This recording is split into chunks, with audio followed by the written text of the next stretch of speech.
Good afternoon, friends. I'm Dr. Ajay Shah, bringing you this another great afternoon live.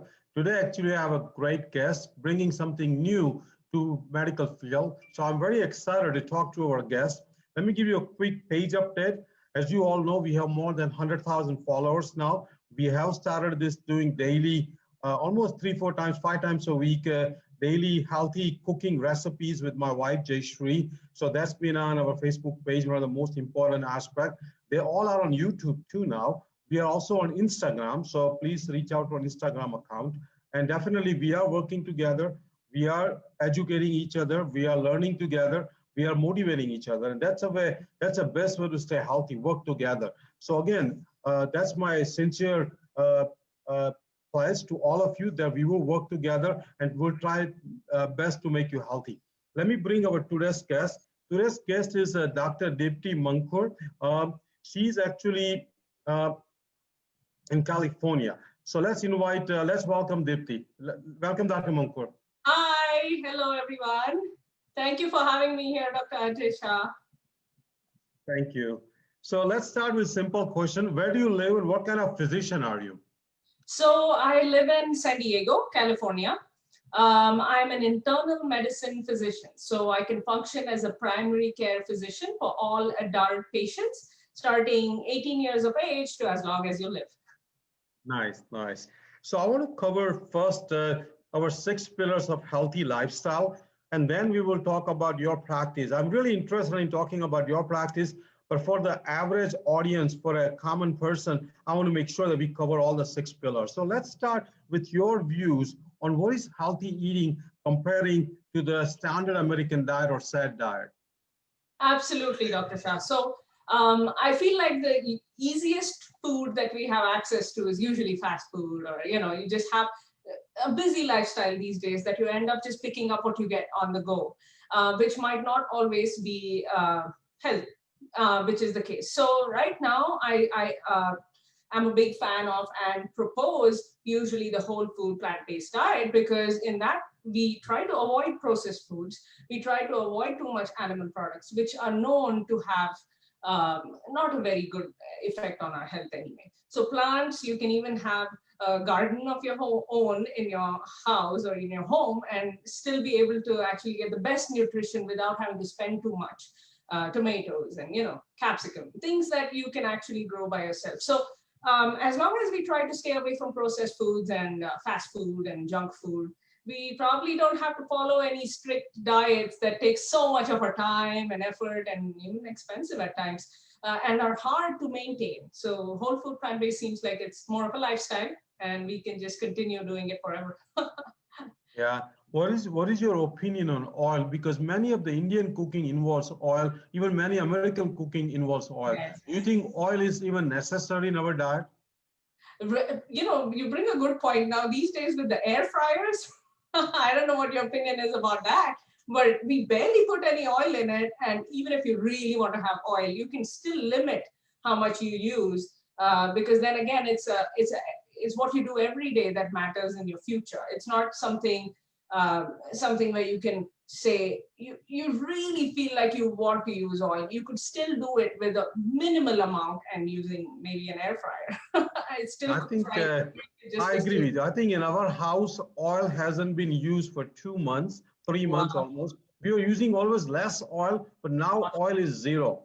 My wife made today, actually, you probably know this thing. In India, we used to get this chana dal. You remember that? Yes. It was deep Yes. fried with onions and green pepper and spices things. I mean, it was so tasty.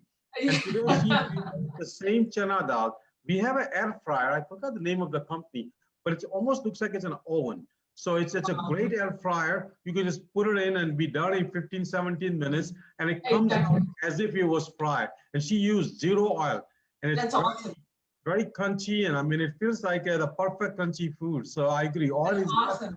Oil is not necessary. Yep, yep. So we don't have to use oil. Yeah, absolutely. And what is your opinion on this keto diet? I know it's a political question, but what do you think? Yeah, I just feel like it's really a big effect on on your body. It's something that is quite unnatural. We all need carbs, and it just seems like a that's my only problem with it, is that it really is like a a big move or shift from the normal metabolism and the normal physiology that we can. And I don't think anyone can do a keto diet forever, and then they end up gaining weight again. So the whole point is to have a lifestyle which is more healthier than having to do something just for weight loss. Because I think if people focus more on the weight, they lose the whole picture of healthy living.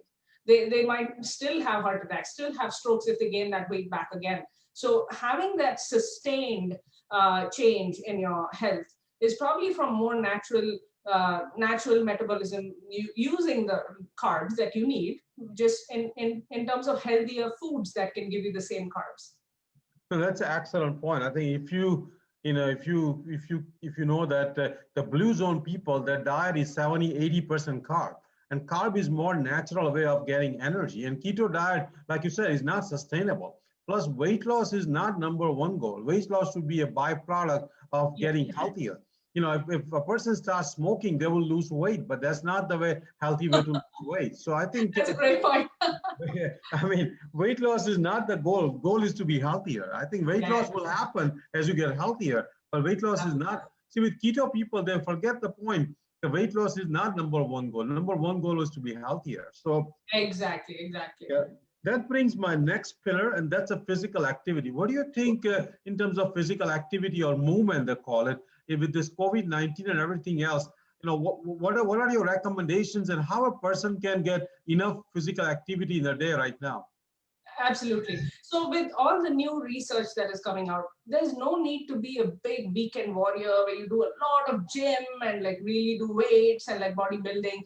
Not everyone needs to do it, meaning if you really have a fancy for it, you could do it, but it's not necessary essentially for healthy living. Those 30 minutes of exercise in a day, which is moderate and get would be sufficient, but I still think the rest of the 23 hours, what you do really matters. So getting up every 20 minutes that you're a sedentary. So our lifestyles mostly involve a lot of computer work or like sitting in one place. Just getting up every 20 minutes, having a small walk for 2 minutes, sitting back and doing the same work all over again. But at least you are not having that sedentary lifestyle, which would have a much bigger impact than the 30 minutes of exercise a day. And that's an excellent point. Moving every hour. Sitting is new smoking. I think moving every hour is so important. And you said in a very right way, get up every 20 minutes just for 2 minutes. I think most employers will allow that, because an employee who moves every 20, 30 minutes, half an hour, 1 hour is actually more productive, is healthier. So I think employer will even say that just get up every hour for 5-10 minutes and just stretch or go for a quick walk or do something, do jumping jacks or do something every hour. Yeah, I think I agree with you. How about in terms of sleep? What do you think the role of sleep in health? Sleep, very important, because I feel like half our life is spent sleeping. So if we don't have good sleep, it's definitely going to impact the rest of the day when we are awake. And now sleep medicine is such a big field with like 70 different types or even more types of sleep diseases that are there. So it's really important to have good quantity and quality of sleep. So I guess when I see my patients, I just try to always make sure they're following the good sleep hygiene measures, which is not exercising just before sleeping, not drinking coffee and things like that. A few 10 or 12 different things that I make sure they're doing right. And if they still have issues with sleep, then we want to explore some more and find out what it is, because it's not something we want to take lightly, because it would definitely impact our overall health, physical and mental health. Yeah, I agree. I think sleep is as important as all the other pillars. How about in terms of the stress management? With this COVID-19, day-to-day stress, fast pace in America, how much is important to, manage stress well, and what kind of things you offer to your patients and to yourself? Absolutely. So part of the reason I left the insurance-based traditional model that we have with primary care and moved to the direct primary care model is because I was too stressed, and it was really affecting not just my work, it was also affecting my personal life, and didn't seem like I could sustain it. So pretty much, whether it's no matter what work you do, you're going to have some stress, and then again you have to take care of your family, and there's always going to be some stress of sorts. So if you want to be stress-free, well, it does take a lot of reflecting, doing yoga, doing, Tai Chi or mindfulness meditation, where you can just sit down and just put all your thoughts together instead of just going on with that same pace that you have, which your job requires, or maybe even your family life requires. No, I think I agree. Stress management definitely should be as important as all other pillars. And like you said, reflecting on what's going on, at least once a week, sitting down, just 5-10 minutes, meditation, adequate sleep, regular physical exercise, being mindful, relationship, family support, all those things are very important. And stress management, I think people who are stressed, typically they don't exercise, they don't eat healthy. So I think they all go hand in hand. So how about in terms of the substance abuse and alcohol? That's been a major issue, for last 10, 15, 20 years in terms of opioid crisis and alcohol addiction and everything else. What do you think what are your views, and what do you think how people can overcome that? Definitely. So alcohol, almost 3 out of 10 people are known to have some unhealthy alcohol use, and it can end up with, like, having accidents or depression or trauma, injuries. We don't know. We usually find them in hospitals because of those things, and it's very important as a primary care physician for me to just find out and screen every patient that I have to make sure there's no alcohol use that's affecting their mental, physical, family health, legal issues because of the alcohol. And then we want to kind of avoid and prevent and be more proactive with primary care. But of course, if they've already had the effects of alcohol on their life, there's enough time for us to still help them in that case. But I guess substance abuse, you bring a great point, with the opioid epidemic. I literally had patients just, you can't blame anyone, because the system has become such that opioids are the one go-to for every pain that patient has. And it makes it very important for us to take a step back and see where the pain comes from, the root cause for it, and then try and see other non-pharmacological methods which could actually help with the pain, instead of just going for the tramadol or something that really seems like a quick fix but is a huge problem in the long run. I think that's an excellent point. I think as much I like to say that patients or people are at fault, I think physicians are at equal fault. I think physicians have reached out to some of these prescription opioids very quickly, instead of spending 5 extra minutes to see why the person is in pain, what things they can offer which are more holistic, instead of just writing a 1-second opioid prescription. So I think doctors are equally to blame as much as the general public. So I think we should be actually more cognizant and more aware of it. So, and the last pillar, which is the relationship, I always have believed relationship plays role in all 5 pillars. Like I have a great wife, so I just got a no oil dal, and I mean I would have made it myself. But awesome. you have to have a great spouse, a great life partner, great kids, great parents, great friends. So what do you think the role of relationship is?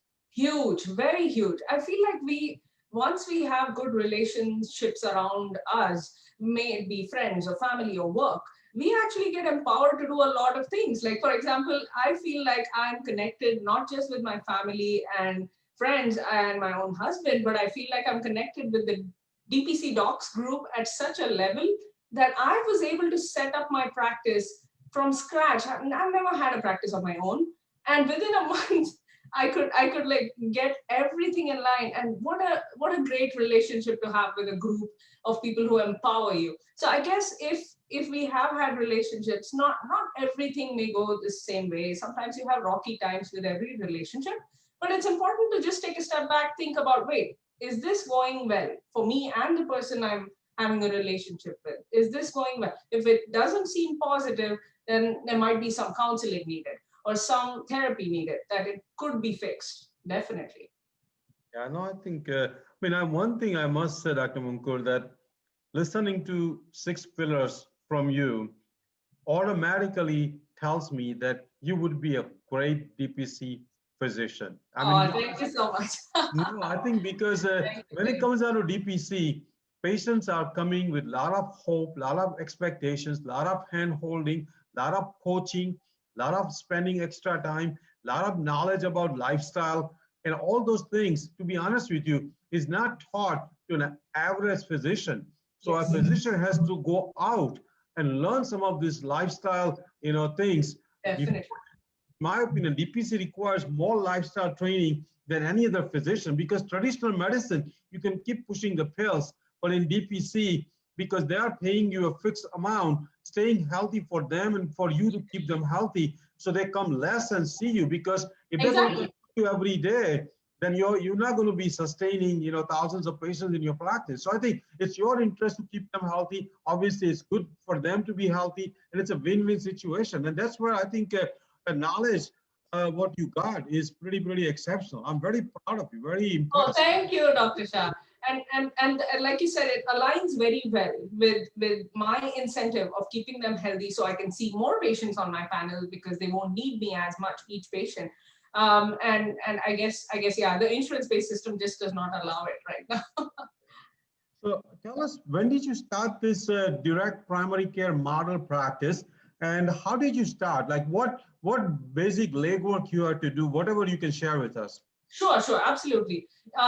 What triggered it was my job really was keeping me very unhappy. And it was that moment where I had to just step back and see, okay, wait, I studied medicine for this long. There has to be a way of doing it right, instead of having an assembly line of like 30 patients in, out, in, out, in, out, and then just, treat the diabetes, without really thinking about why did they have diabetes? What happened in their life that they have reached this stage and phase? There was just not enough time. So it really seemed like there had to be some other way of practicing medicine. And so I actually had a lot of physician friends on Facebook. Facebook has been great. I feel like I probably got a lot of support through Facebook than any place else in terms of setup at this time. And so there were private physician groups and even DPC doctor groups that were able to show me how they practice and how I could, within my limits of being a solo practice, not having an office space, be able to still deliver medicine through direct primary care. And that's how it, in March, I explored this, and April, I was already almost set up, but because of the pandemic, there were some issues with getting the business entity formed with all the delays. And finally in July, I went live, and I already have patients and everything. Congratulations. Thank you. Can't wait. Yeah, to see you keep growing and growing. So tell us, how are your patients are recruited? Like, do you put an ad, or do the words of mouth, or how does it work? So traditionally, I think from based on other DPC docs experiences, I feel like a lot of it is word of mouth, because nothing speaks better than your actual work. And so it does take a little longer, because it's not a practice that's already set up and you just have to start working there. This is where I have to, unfortunately, do a little bit of education, meaning people have this first reflex of, do you take insurance?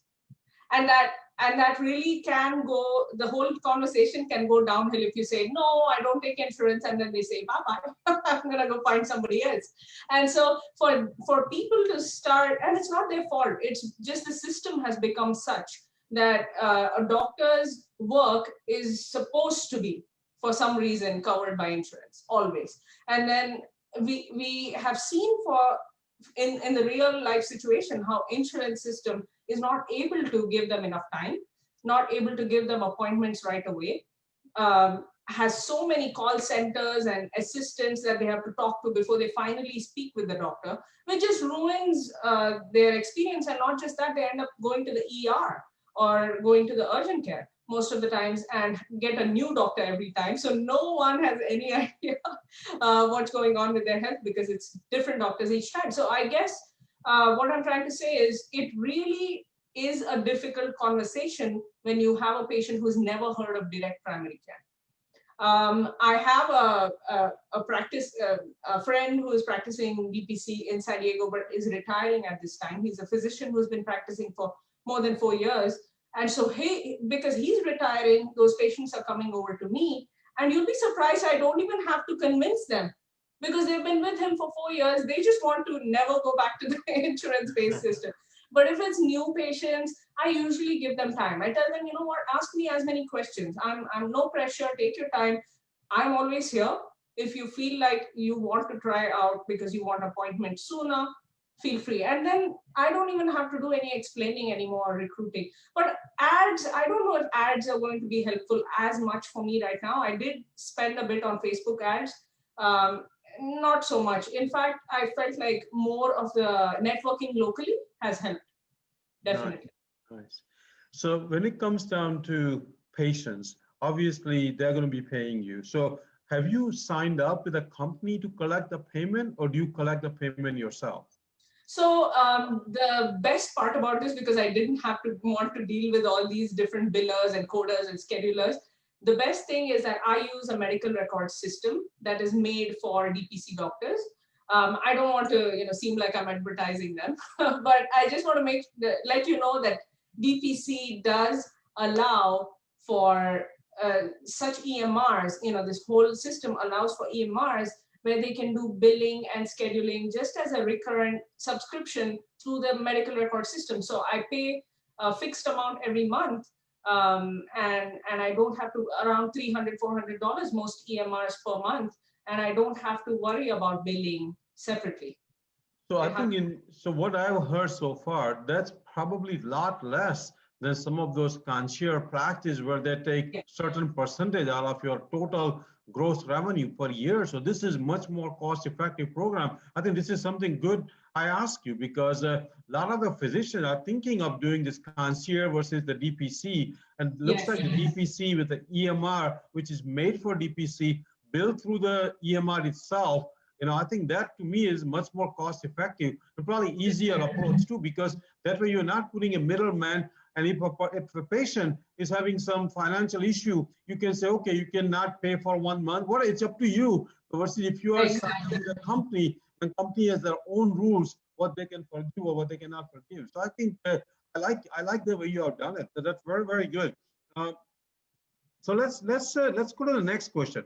Many people ask me, and I've never been a patient at a DPC or cancer practice, but if a person needs a lab or an X-ray, or let's say a stress test, for example, for a cardiology, how does that work? So usually what happens is there's always some local labs that, or not just local, actually, there are certain systems which have labs all over the US, actually, where they will be able to do it for cash pay, really low prices. So CBC, that's the complete blood count with me, is $5, $6. And then comprehensive metabolic panel is $7, $8. It really is quite, the whole, when you do a physical exam, there's like a bunch of tests that you always do, the lipid panel, the CBC, CMP, it all comes to $55.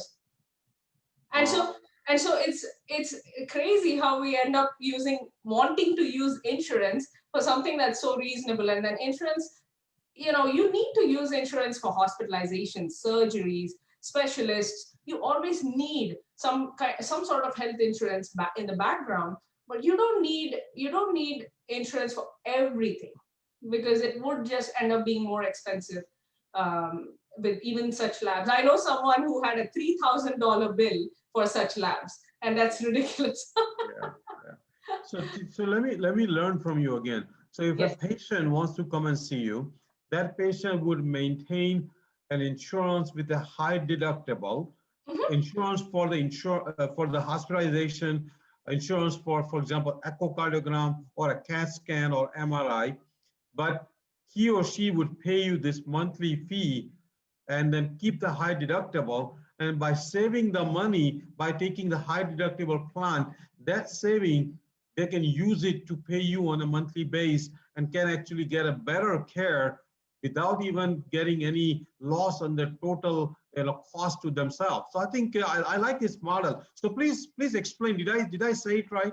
Yes, you said it absolutely right. There's two parts to that, to what you mentioned just now. One, I can still do CAT scans and MRIs I've negotiated some prices with the imaging centers here, which are cash pay prices. So they can do an MRI, and maybe if you need another MRI for the other knee, because both knees have issues, they would give a discount for the second knee. And that works out for my patient. So I have no problem if they give me a discount.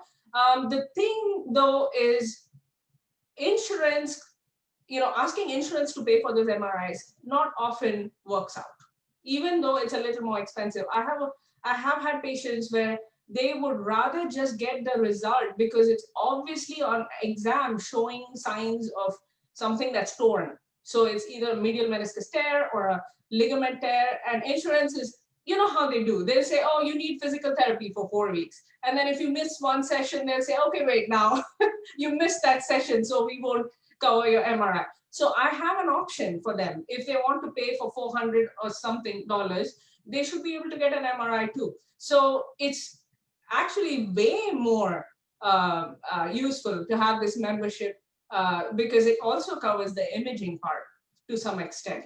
Nice. So Yeah. I think, so let me ask you, like how many % of your patients let their insurance go completely? No, I don't think I recommend anyone to ever let go of insurance completely. There's no one I have right now that doesn't have insurance. Of course, there are other options for them. There's something called medical cost sharing. It used to be more from certain religious groups used to do it, but now there's Zion Health and there's Sedera, I think. It's more of a trust-based pooling of money by a group of people, and then there's some articles written on it, and I can easily share with you in the future. But basically, what it means is they all have their pros and cons, insurance and medical cost sharing.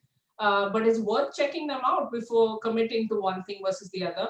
But it's good to have insurance because I can't take care of hospitalizations. I cannot take care of specialist, like say they need chemotherapy for cancer. I won't be able to take care of it. So unfortunately, we just have to balance it out with the membership and insurance. But I do have patients who have high deductible, $7,000. They'll never need to even pay anything as long as I can take care of most of the issues with the membership. But if it does come to needing to use their deductible, they're happy to use it. It's just they have an option with me that they don't have to use it. That's an excellent point. I think I agree with you. I think I would think that keeping an insurance is always a smart thing to do because some of the procedures, are so expensive. If somebody, I hope never, but if somebody needs a bypass surgery, that's like $65, $80, $90,000. So I think for those catastrophic illnesses, or for example, if someone gets in a car accident, that could be 50, 70,000 bills. So I think keeping an insurance with a high deductible is the way to go. I think I agree with you completely. So my next question to you is like, it makes sense to me that with your kind of model, direct primary care model or concierge practice model, patient satisfaction would be much high. Do you feel that way, doing both kind of practice, number one? Number two, is there any data showing that the patient satisfaction?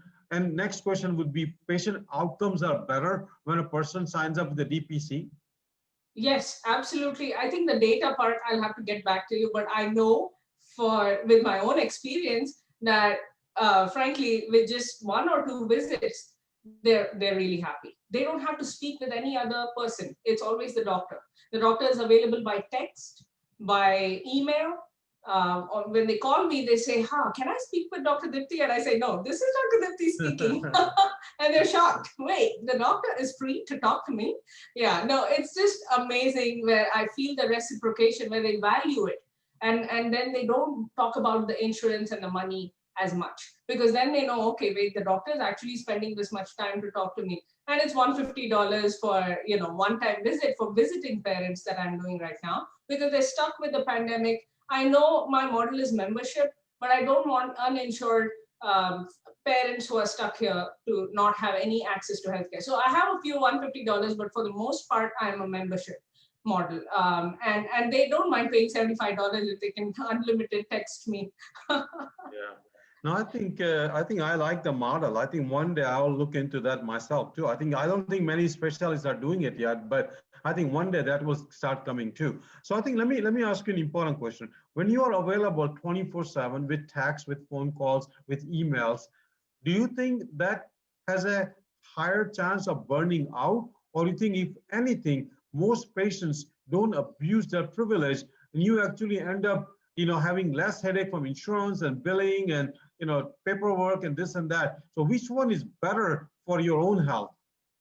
So this is a great question. But I'll also tell you though, the other part that you mentioned about specialists, there are rheumatologists and endocrinologists and quite a few who are following the DPC model now. So there are specialists coming in.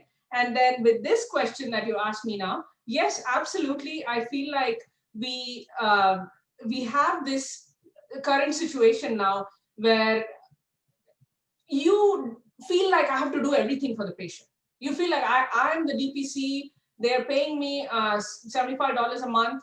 I have to be available 24/7. I have to do the counseling, the psychology, therapy. You don't have to, because you can make your life just as miserable, like you said, with the insurance model if you overpromise.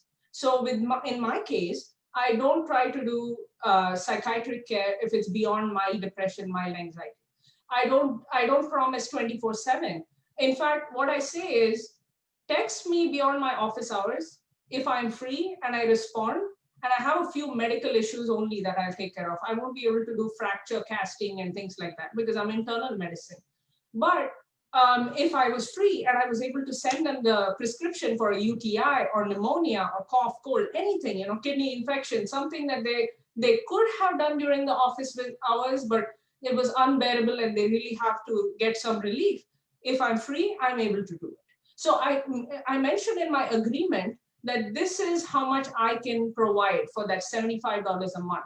And you might have to use urgent care. You might have to use the ER or call 911 for other things. But at least this way, I am able to set boundaries, and boundaries in the sense that it works for me. With every relationship, we want boundaries. It works for me and the patient. So I don't want to blame a patient if they call me at like 10 p.m. It's my fault I didn't lay it out for them that's probably something that can wait until tomorrow if it's not urgent. So I have to just work with my relationship slowly, and it's a learning process for me and my patients. No, I think that's a good point you are making. I think it would be in patients' best interest if you don't burn out, because the patients who have built a relation with you is also going to be staying with you for his or her life. I think because you are very young, so you have next 40, 50 years of practice. So I think if patients want to be with you for next 40, 50 years, they also better take care of you too. So I think it's like you said, relationship is a give and take. You cannot just take. So I think, but I'm glad you're setting the boundaries, and you're setting some guidelines too. I think maybe guidelines is a better word than boundaries. Yeah, I agree with you. Yeah, guidelines is probably better. So my next question is that, are you able to spend more time with the patients compared to your traditional practice now? Or do you think this actually keeps you very busy because people can come as often as they want? At the end of the day, you end up seeing more patients. So you think overall you are giving more time to the patients or same? So it's still a growing practice. So I'm not having a full panel yet. So I have a lot of time for my patients. The point though is DPC is able to give them time when they need it. So if they need same day appointment for a situation that's actually quite tough and they might end up in the ER, I am trying to make sure I'm available to them at that time, even if it's telemedicine. So I do not want to keep a panel of 2,000 patients. My goal is to keep it to a point where I still can give same day appointments. So I want to grow slowly. I do not intend to make this a business or a money making factory, like a factory. Exactly, which is the whole problem I tried to leave in the first place. Yeah. Makes sense. So my next question is, are you limited to San Diego, or are you whole California, or pretty much all over the US? No, so right now I'm licensed only in California. I don't know if the laws are going to change and allow us to, have like a national license of some sort. But right now, because I'm only in California, I can do telemedicine throughout California. I do have patients who are trying to get appointments, and they just can't get any appointment with their PCP, and they reach out to me, and they're not in San Diego, but I know that I would still be able to provide telemedicine services. But then again, in the agreement, I always put that if it's something where I need to examine them, then I'm going to tell them where to go, to urgent care or to some doctor that I can connect them with, instead of trying to do everything on my own when I know it might not be safe for them. So I will provide telemedicine given the caveat that it can be managed by telemedicine. And so I do have the best thing is because I make this practice, I can always make changes with how I have, different models. Like if I have a telemedicine membership, especially with COVID, people are more open to telemedicine. And that's probably the safest option for maybe cholesterol issues, blood pressure issues, when you don't always have to see your local doctor every few weeks. You can have a physical with your local physician, but I'll still be able to help you if that doctor is busy. And you are in solo practice, right? Yes, solo practice, and so far I just I want to keep it that way. And who's in your staff? Who's in your staff? Me, only me. And frankly, right now, I don't feel like I need anyone else, but in the future, there's virtual assistants a lot of DPC doctors are using. So, so you don't have a medical assistant, you don't have a nurse, you don't have, no. Wow, that is impressive. So, I'll tell you a story. I was in Boston for my fellowship, and our son was probably 3 years old. So we took him to a pediatrician, and like you said, we opened the door, we go to the front, and there's a person sitting there. So we said, we are here to see this doctor. And I thought maybe he is a receptionist or something. I mean, he was well dressed and everything. He said, well, I'm that doctor. I said, that's great. So he checked us in. We go inside, we go in the room, and then in 5 minutes, he comes in the room, he examines our son, he gives us everything, we leave outside, he gives us an appointment to come next time, and everything is done with a one person. And this was in 1993, Yes, so I think that's like a part of the being DPC is that you can run the things yourself, and many times it could be actually not just cost effective but very efficient because everything happens through you. Obviously, I'm sure you will need some staff once you get busier, but in the beginning one can just start with a one person, so that's very impressive. Exactly. So right now I'm trying to get more doctors to do this because I know I can only handle that many patients, and to keep this model of trying to avoid discrepancies. Like I say something to my assistant, patient gets a totally different, there's always Chinese whispers. People lose things as it goes. So I want to be the one who orders stuff, who talks to the patient and tries to keep it as simple as possible. I know it'll be hard eventually, and I might need an assistant of sorts, but I definitely want to keep the goal of maintaining the quality of my care. And right now, I don't need anyone else. I mean, patients are lucky that they just see you directly for everything. So that's a very, very great thing. So next question is, again, not in your practice, but what is the average number of patients or members, whatever you call it, average DPC primary care should have or would have or could have? So there's different types. There's some people who function as groups. So there's lots of doctors who get together and open one clinic. And then in that case, they would have lots of members. But in terms of my practice, like a solo micro practice is what DPC docs call it. I would say anywhere between 150 to 250, some doctors handle, and some people can go even up to 500, but then they would need like a medical assistant or receptionist, someone else also to help them with that. But it really is a personal choice for every doctor. So if they think they want to do it a certain way, they can always increase, but it'll never be 2,000 patients, I don't think, because then again, you want to keep 8 patients a day or so that you see. You don't want to see 30 patients a day and be in that same old model. Makes sense. So my next question is, what are some of the resources if another primary care wants to do the same way you have done, and who they can reach out, and would you be able to also be available, once in a while to, give some guidance if some primary care wants to do it? Absolutely, because I've done all this research since March. I'm probably getting one call from a doctor every day, which is great because it actually helps me understand my model even better when they ask me questions. And some of them have been doing private practice for a long time. So they'll say, okay, but what about this? What about that? And that's why I think even today I'm able to answer all these questions for you, because somebody else asked me these questions, and the DPC docs have been able to answer for me in that group, or I've asked more doctors and figured out this as I researched it. So there are a lot of resources there, and most of them are free. I didn't even have to pay for most of the things. But then there are some where some of the DPC doctors have written books, and they're really affordable books. And I can guide if anyone wants to know about them. Definitely. Okay, that's great. I'll probably be one of your clients too soon. So, Yeah, actually, absolutely. I will be honored. I'm full-time employee right now. I'm very happy, but I think I agree with you. I think this thing is so attractive and so much fun and so much joy, and I think you become like a patient's family member. So I think this model is here to stay. So let me ask you the kind of a whatever. It's not a personal question, but in terms of the like income. Yes. Is the DPC model income is comparable to traditional, working in a group or working and billing the insurance? Are the income comparable?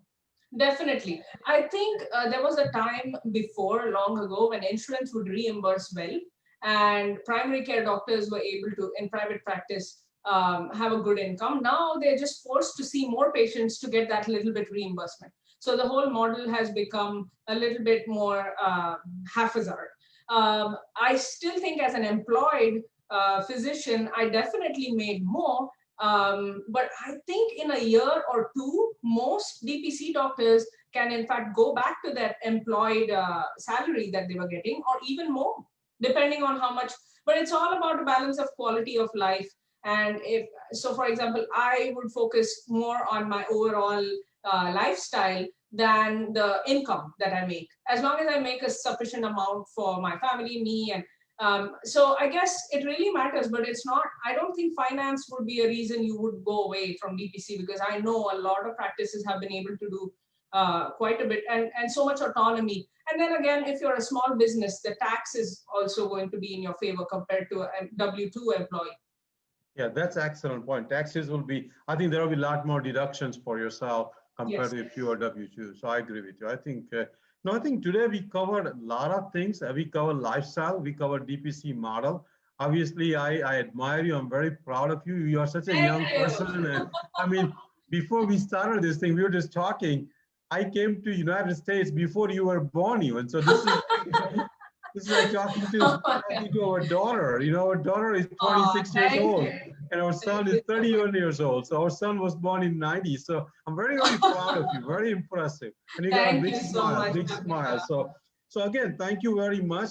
This will be on YouTube for all of our listeners. Actually, actually, I might be able to make you a member of it. We have a group of physicians called Lifestyle Physicians.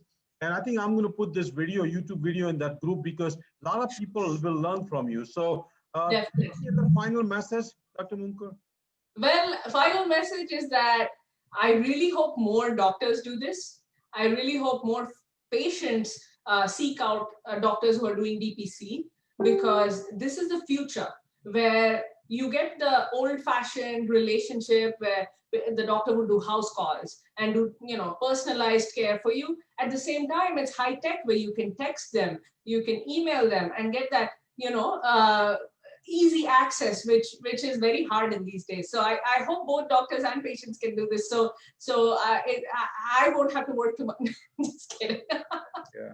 So this is a great final message. I think I agree. I think this model is here to stay. I think it's going to grow exponentially. Yes. And eventually, I think, to be honest with you, more and more private large employers would prefer the DPC model too, because right now they are giving middlemen so much money. If they can directly sign up with you for their employees, why not? So I think that's a great point. So again, thank you very much, Dr. Mundkr. Have a great afternoon. Thank you. Thank you. You too. Bye-bye. Bye-bye. Thank you.